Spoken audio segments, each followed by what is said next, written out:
Welcome to the Birth Words Podcast. You are listening to episode number 39.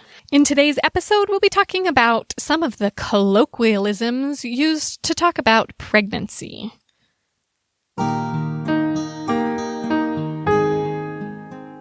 Welcome to Birth Words. Words are powerful. What are you doing with yours?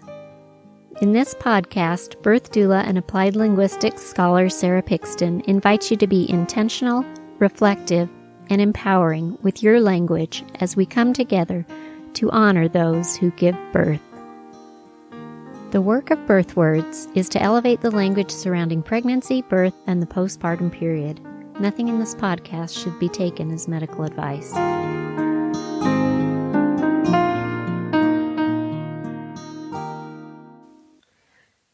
All right, welcome to today's episode.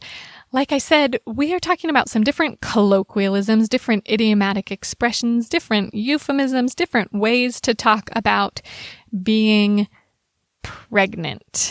So I went to Google's Ngrams to search the English corpus, the body of written language in English, to find out the usage of the term pregnant. And I searched from 1800 to the present, and I saw that the usage of the word pregnant was pretty low until after we got to around the 1950s, when it came into more common use. And from the time when people didn't really say pregnant, some idiomatic expressions or euphemisms were developed that still are around today. So we're going to take a little look at those.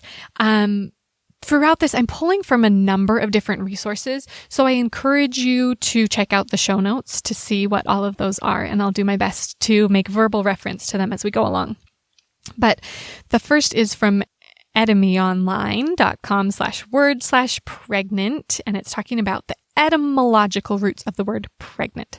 It says the word pregnant, the word tended to be avoided in polite conversation until circa 1950. Modern euphemisms include anticipating, expecting, in a family way, in a delicate or interesting condition. So interesting. The word pregnant tended to be avoided in polite conversation. Let's talk about why. So I also turned to an interesting article from time.com called It's Time to Rethink the Demeaning Ways We Describe Pregnancy from May 11th, 2019. Again, see the show notes for the full reference. But the author of this article is talking about her reflections on these interesting terms that are used to talk about pregnancy. She says, what I sensed was what I found to be true as I researched further. Common terms we use to describe pregnancy are laced with demeaning attitudes toward women. There are few human events as long-standing or consequential, yet widespread language we use to describe this phenomenon in all its glory and anxiety, all its pain and productivity is underwhelming, and mothers-to-be deserve better. Interesting. I do think that we do this in the realm of everything perinatal, pregnancy, birth, postpartum, the childbearing year, without meaning to further a dehumanizing or disrespectful term. So we're going to take a little moment to look at what some of these terms are today.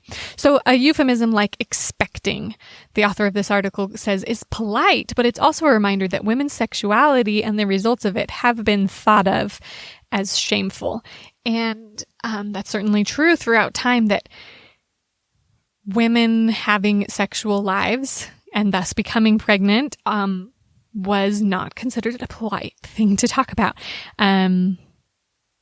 And so the term expecting, or in the family way, or in a delicate condition, or even the term with child kind of come from this camp of it's shameful to talk about women's sexuality and the resulting pregnancy, so we're going to just use a euphemism to kind of get around it.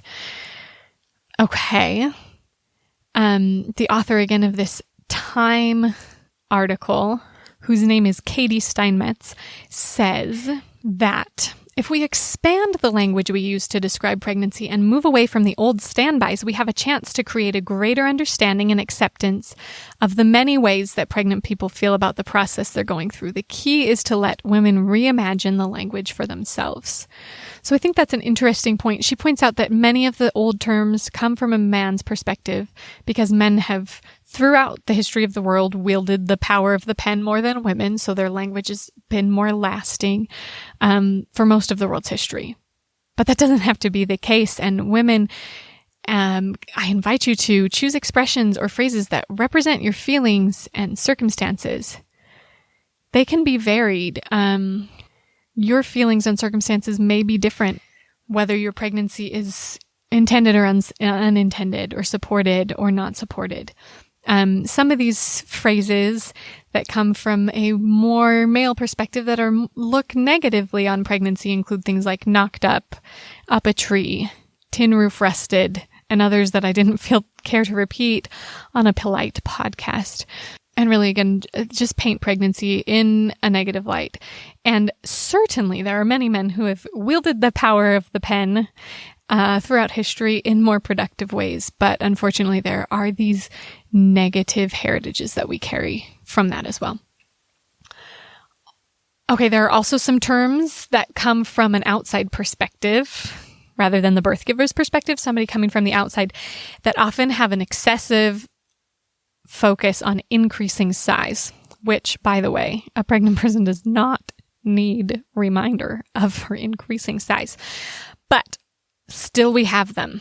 Going to pop, getting broad in the hips, eating for two, in the pudding club, lumpy even. Let's consider some of these terms before we use them. So the very word pregnant, though, I feel like is a great one to use in place of some of these terms that may be disempowering or less helpful. Its other usage outside of the realm of giving birth is to use to mean full of meaning and opportunity. Like sometimes you read in a book, if there's a conversation going on and there was a pause, sometimes an author will say a pregnant pause, meaning that something meaningful, interesting, and important was going to come after this pause. So I love the double use of that term. Other terms, I'm interested to hear what you like to say to refer to your state of being or your client's state of being that supports and empowers their position as life givers. So I invite you to share those if you're so inclined. You can follow me on Facebook or Instagram at BirthWords, or join the BirthWords community on Facebook. Share those phrases that you use that give a little spice and variety to just saying pregnant, but also respect the process and honor the wholeness of the birth giver. I'd love to hear them. So in conclusion, I just want to help us think about slang and euphemisms and idioms. They're part of our language. So let's just be thoughtful about the ones we choose and the assumptions that they carry.